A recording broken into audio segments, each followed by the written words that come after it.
তোমার দাদা একটা বোকা মানুষ, অনেক রাগী, সে আমার দিকে ফিরেও তাকায়নি। আজ বিয়ের 1 মাস হয়ে গেল, সে আমাকে একটা নজর তাকিয়েও দেখেনি। আমি আর পারব না এ বাড়িতে থাকতে, আমি এখনই চলে যাব। আমার সহ্য হচ্ছে না। তারপর দেওর আমাকে বলল, ভাবি তুমি কোনো চিন্তা করো না, আমি তোমার সকল ইচ্ছা রাখব। তাই একদিন রাতে আমাদের যখন তার কলেজের পড়াশোনা খুব ব্যস্ত ছিল, তখন সে দিন রাতে আমার স্বামী শুয়ে যাওয়ার পরে আমি যখন লুকিয়ে দেওরের ঘরে যাই, তখন দেওরকে ওই অবস্থায় দেখে তো আমি আর নিজেকে আটকে রাখতে না পেরে তাকে চোখে চোখে সব কিছুই সারা করেছিলাম যে আমি আর পারছি না। তাই আমি তার সঙ্গে নিজের ইচ্ছে। তারপর আমার দেওর ও খুব খুশি হয়ে আমাকে অনেক জোরে। তারপর সেদিন সারারাত ধরে আমি ওদের নিজেদের মতো। মূল ভিডিওটি শুরু করার পূর্বে তোমাদের কাছে একটি রিকোয়েস্ট, তোমরা যারা এখনও আমার চ্যানেলটি সাবস্ক্রাইব করেননি তারা আমার চ্যানেলটি সাবস্ক্রাইব করে পাশে থাকবেন। তাহলে এবার আসল ঘটনাটি শুরু করি। আমি তো এবার আপনারা ভাবছেন যে আমার স্বামী থাকা সত্ত্বেও আমি দেওরের ভালোবাসায় পড়েছিলাম।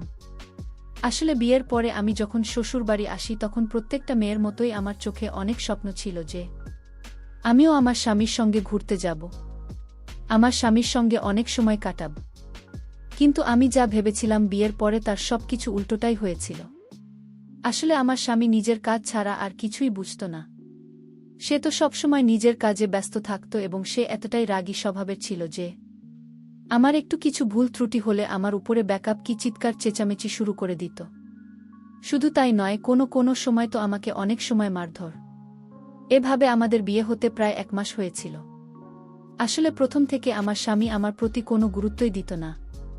এমনকি বাসর রাতে আমার স্বামী ফোনে তার ক্লায়েন্টের সঙ্গে হিসেব পাতি করতে ব্যস্ত ছিল। আর বাসর রাতে স্বামীর অপেক্ষা করতে করতে আমি শুয়ে পড়েছিলাম, কারণ আমিও তো অনেক বেশি ক্লান্ত ছিলাম।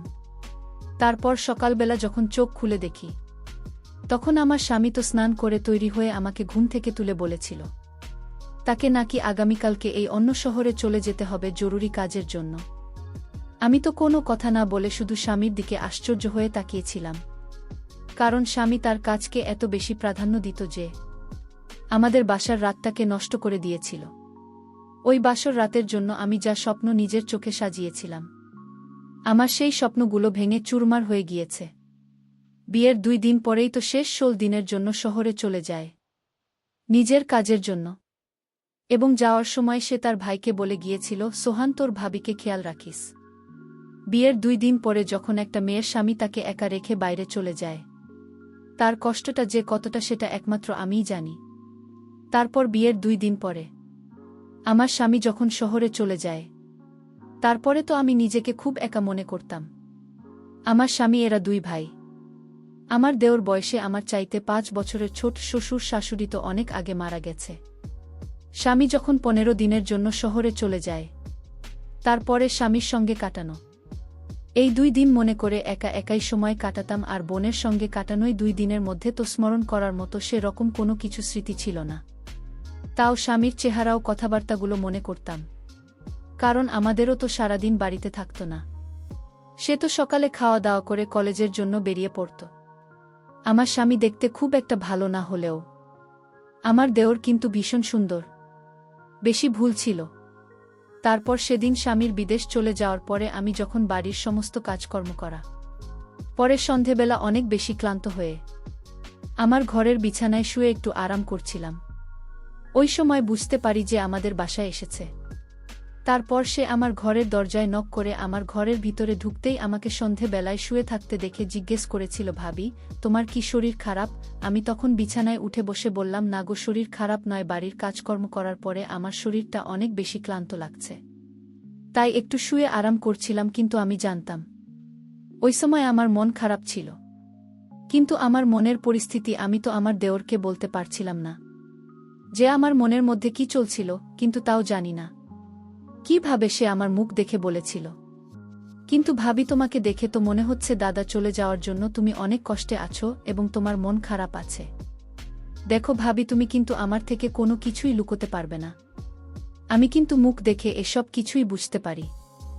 আর দাদার জন্য যে তোমার মন খারাপ সেটা তো আমি স্পষ্টভাবে বুঝতে পারছি। তুমি একদম মন খারাপ করো না, দাদার অনুপস্থিতিতে তোমার দায়িত্ব এখন আমার ঘাড়ে। তাই যতদিন দাদা বাড়িতে নেই ততদিন তোমাকে খুশি রাখার দায়িত্ব আমার। তারপর আমার দেওয়ার আমার কিছু বলার আগেই বিছানা থেকে নিচে নামিয়ে বলল, ভাবি চলো আমার সঙ্গে, আমি তোমার মোটেই এখনই ঠিক করে দেব। এই বলে আমার দেওর আমাকে আমার ঘর থেকে বারান্দা ঘরে নিয়ে গেল। তারপর বলল, ভাবি তাড়াতাড়ি চলো, আমি তোমাকে আমাদের এখানকার স্পেশাল ফুচকা খাব, যেটা খাওয়ার পরে তোমার মুড একদম ঠিক হয়ে যাবে। দেওয়ালের কথা শুনে তো আমার মন মেজাজ এমনিতেই চাঙ্গা হয়ে উঠেছে, কারণ আমার স্বামী এবং আমার দেওয়ালের মধ্যে সম্পূর্ণ কিন্তু আলাদা রকম হাবভাব ছিল এবং তারা দুই ভাই সম্পূর্ণ আলাদা স্বভাবের ছিল। আমাদের তো আমার সঙ্গে ভীষণ কথা বলতো, সে খুব খোলামেলা স্বভাবের ছিল। তারপর দেওয়ার কথা শুনে আমি আর না বলতে পারিনি। সেদিন আমি প্রথম দেওরের সঙ্গে বাইরে বেরিয়েছিলাম এবং তার সঙ্গে ঘুরে আমার মন খুব তরতাজা হয়ে উঠেছিল। এইভাবে ধীরে ধীরে 4-5 দিনের মধ্যে আমার দেওরের সঙ্গে খুব ভালো একটা বন্ধুত্বের সম্পর্ক তৈরি হয়েছিল। এমনকি আগের মতো আমার আর বোনের জন্য মন খারাপ হতো না। আমি তো দেওলের সঙ্গে খুব ফ্রি হয়ে উঠেছিলাম। এদিকে প্রত্যেক দিন রাতে আমার স্বামী 1 থেকে 2 মিনিটের জন্য আমাকে ফোন করে একটা লৌকিকতা পূরণ করত, যে তার তো কোনো মানে ছিল না। অত দূরে যাওয়ার পরেও 1 ঘন্টার মধ্যে আমাকে ফোন করে মাত্র 2-3 মিনিট সময় দিত এবং ধীরে ধীরে, যেটা আমার খুব বিরক্ত বোধ লাগত। কারণ সে তো প্রত্যেক দিন ফোন করে ওই একটাই কথা জিজ্ঞেস করত, তুমি কেমন আছো, আমার ভাই কেমন আছে, বাড়িতে ঠিকঠাকভাবে তালা মেরে রাখবে। এই 2 থেকে 4টি কথা বলার জন্য প্রত্যেক দিন রাতে আমার স্বামী ফোন করত। এদিকে স্বামীর অনুপস্থিতিতে আমি ওদের সারা রাত জেগে আড্ডা দিতাম। কখনো বা রাত জেগে দুজনে ভূতের সিনেমা দেখতাম, কখনো বা ছাদের উপরে গিয়ে দুজনে ঠান্ডা বাতাসে নিতাম। এভাবে প্রায় 1 সপ্তাহ কেটে যাওয়ার পরে সেদিন জানি না কিভাবে বাথরুমের ভিতরে স্নান করতে গিয়ে আমি পা পিছলে পড়ে গেছিলাম এবং আমি যখন চিৎকার করে উঠেছিলাম, তখন আমার চিৎকারের আওয়াজ পেয়ে আমাদের তাড়াতাড়ি আমার বাথরুমের সামনে এসে দাঁড়িয়ে আমাকে জিজ্ঞেস করি, ভাবি কি হয়েছে, তুমি ঠিক আছে তো? আমি তখন পায়ে ব্যথার চোটে কাঁচতে কাঁচতে বললাম, আমার ছোট দেওয়ারকে, না গো আমি ঠিক নেই, আমি পা মচকে পড়ে গেছি এবং আমি আর উঠতে পারছি না। তারপর আমার দেবর, ভাবি তুমি কোনো রকমভাবে বাথরুমের দরজাটা খোলো। দেওয়ালের কথা শুনে আমি খুব কষ্টে বাথরুমের দরজাটা হাত বাড়িয়ে খুলেছিলাম। ওই সময় আমি একটা লাল রঙের পরে স্নান এবং আমি যেহেতু স্নান করতে করতে পা পিছলে পড়ে গেছিলাম, তাই আমার পুরো শরীরটা ভিজে ছিল। ওই সময় আমার দেওয়া আমার দিকে কিন্তু এক দৃষ্টিতে তাকিয়েছিল, আর ওদিকে পায়ে ব্যথা নিয়ে আমি কান্নাকাটি করছিলাম। তারপর আমার যখন উঠে দাঁড়ানোর ক্ষমতাটুকুও ছিল না, তখন আমার দেওর বাধ্য হয়ে আমাকে ধরে আমার ঘরের বিছানায় বসে আমাকে গামছা ও আমার পরনের পোশাক আমার পাশে রেখে দিয়ে বলেছি, ভাবি আমি ঘরের বাইরে যাচ্ছি, তুমি পরিবর্তন করে নাও, নইলে তোমাকে ঠান্ডা লেগে যাবে। সেদিন আমার কাছে এক অন্যরকম অনুভূতির সৃষ্টি হয়েছিল, একটা অন্যরকম আবেগ ও আনন্দ জেগে উঠেছিল। সেদিন আমার দেওর এরকম আচরণ দেখে আমার ভীষণ ভালো লেগেছিল এবং আমি দেওরকে নিয়ে মনে মনে অনেক রকম স্বপ্ন দেখতে শুরু করেছিলাম, কারণ আমি তো মনে মনে তাকে ভালোবাসতে শুরু করেছিলাম। তারপর ধীরে ধীরে যত দিন যায় আমার কিন্তু ততই দেখে ভালো লাগতে শুরু হয়। আমি তার পছন্দের খাবার দাবারও তার সব কিছুরই খেয়াল রাখতাম। এমনকি সেদিন যখন আমার পা মচকে গিয়েছিল, তখন আমার পায়ে কিন্তু ভীষণ ব্যথা ছিল। তাই দেওর বলল, ভাবি আমি কিন্তু একজন ছোটখাটো ডাক্তার, ভাবি তুমি একদম চিন্তা করো না, তোমার সব ব্যথা বেদনা আমি দূর করে দেব। এই বলে সে আমার পায়ে ম্যাসাজ করে দিচ্ছিল। আমার পায়ে যখন মালিশ করতে শুরু করল, তখন কিন্তু আমার ভীষণ আরাম লাগছিল এবং আমার পায়ের ব্যথা কমে গেল। আমি কিন্তু দেওয়ার জন্য সেজেগুজে তৈরি হয়ে থাকতাম এবং বাহানা খুঁজতাম যে আমার দেওরের কাছে যাওয়ার জন্য, কারণ বিয়ের পরে যে যত্ন আমার স্বামীর কাছ থেকে পাওয়া উচিত ছিল, সেটা তো আমি দেওরের কাছে পেয়েছিলাম। তাই আমি দেওরকে মন থেকে ভালোবেসে ফেলেছিলাম এবং সে দিনের পর থেকে আমি পায়ে ব্যথা বাহানা করে প্রত্যেক দিন তার সামনে ন্যাকা কান্না করতাম এবং সে আমার কান্না দেখে বলল, ভাবি তুমি চিন্তা করো না, আমি এখনই পায়ে মালিশ করে দিচ্ছি। আর আমি সেটা মন থেকে অনুভব করতাম। ওদিকে পরের দিন কেটে যাওয়ার পরে যখন আমার স্বামী বাড়ি ফিরে আসে, তখন তার আসল চেহারা আমার সামনে ফুটে ওঠে। কারণ একটা মানুষকে কিন্তু 2 দিনের মধ্যে কখনোই চিনতে পারা যায় না, যতক্ষণ না সেই মানুষটার সঙ্গে সারাদিন কাটানো হয়। একটা মানুষের সঙ্গে আমি যত সময় কাটাব, ততই আমি তাকে চিনতে পারব। এদিকে আমার স্বামীর বাড়ি ফিরে আসার আমি কিন্তু খুশি ছিলাম না, কারণ আমি দেওরের সঙ্গে খুব ভালো সময় কাটাচ্ছিলাম। দেওর আমার মনের ইচ্ছে পূরণ না করলেও সে আমার খুব যত্ন করত এবং খুব খেয়াল রাখত। কিন্তু আমি এটা জানতাম না যে দেওরের মনে আমার প্রতি কী ছিল। আদৌ কি সে আমাকে মনে মনে ভালোবাসত, নাকি সে আমাকে নিজের দাদার বউ মনে করে শুধু আমার যত্ন করত। আমি তো কিছুই বুঝতে পারছিলাম না যে দেওয়ালের মনের মধ্যে আমার প্রতি কী ছিল, সে কেন এত আমার যত্ন করত, খেয়াল রাখতে। এদিকে আমার স্বামী বাড়ি ফিরে আবার সেই আগের মতোই নিজের ব্যবসার কাজে ব্যস্ত হয়ে পড়েছিল। এমন নয় যে সে আমাকে রাতের বেলা একটু, আমিও একটা মানুষ ছিলাম, আমার একটা ইচ্ছে বলে কিছু ছিল। আমি স্বামীর কাছে যেতেই সে আমার উপর চিৎকার করে বলত, তোমার কি আর কোনো কাজকর্ম নেই? তুমি দেখতে পাচ্ছ না আমি অফিসের খুব একটা জরুরি কাজে ব্যস্ত আছি? যাও গিয়ে চুপচাপ শুয়ে পড়ো। আমার স্বামী তো আমার দিকে কোনো গুরুত্বই দিত না।